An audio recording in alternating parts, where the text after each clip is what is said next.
Good afternoon mga kaibigan. Bali itong nasa harapan po nyo ay tinatawag na 21 jewels. Bali marami siyang mga sanga.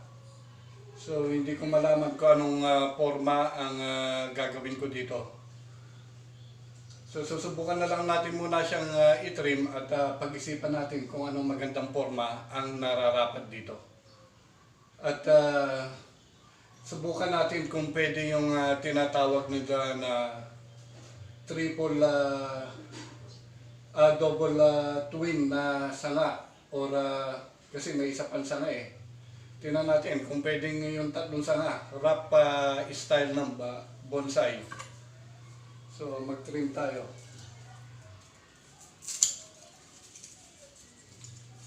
Maganda itong 21 jewels na na bonsai.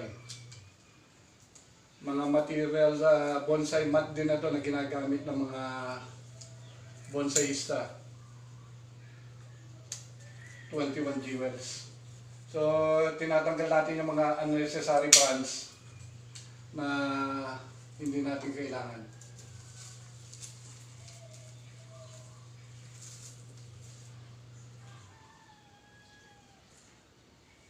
Mahirap siyang pormahan pero tingnan natin kung anong magiging outcome. Tanggalin natin yung mga nakakross.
So, ang nakikita ko sa kanya na forma, hindi na natin kailangan ito at saka ito.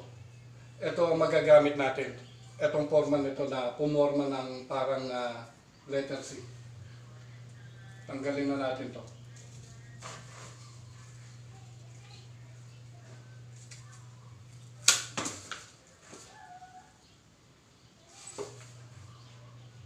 So ito, hindi na rin natin kailangan.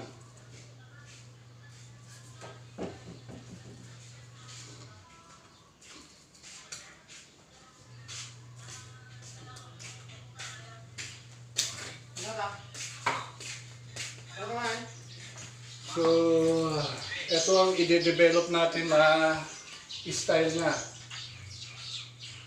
Kasi hindi gumana yung tatlong sanga niya, wala akong maisip na forma dun sa tatlong sanga niya. So, eto.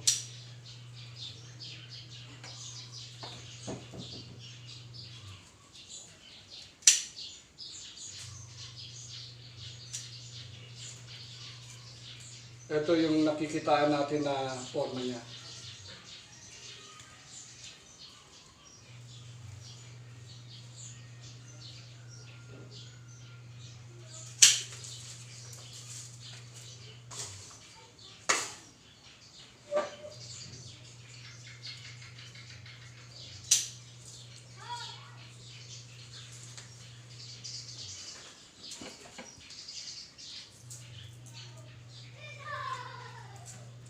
Ito ang naisip ko na forma niya.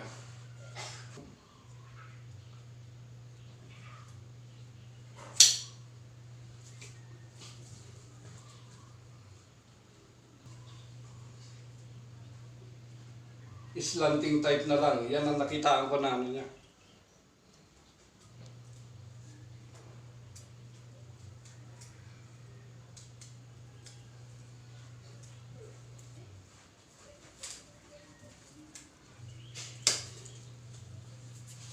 So, ang nakita ko lang design niya is slanting. Ito. Yeah. So, yung mahirap kasing humanap ng design pagka maraming sanga-sanga. So, yan lang ang nakita kong style niya, slanting. So, i-trim na lang natin ito ng konti. At pagagandahin natin ito at palalaguin. Kasi magtutubuan pa naman ang mga sanga yan. So, aalagaan na lang natin sa trim yan. Nangihinayang ako dun sa kanyang mga brats. Kaya, standby lang muna sila mga brats until such time na nag-dormant na sila. Saka ko i-proning sila para style lang ng slanting style of bonsai. Thank you.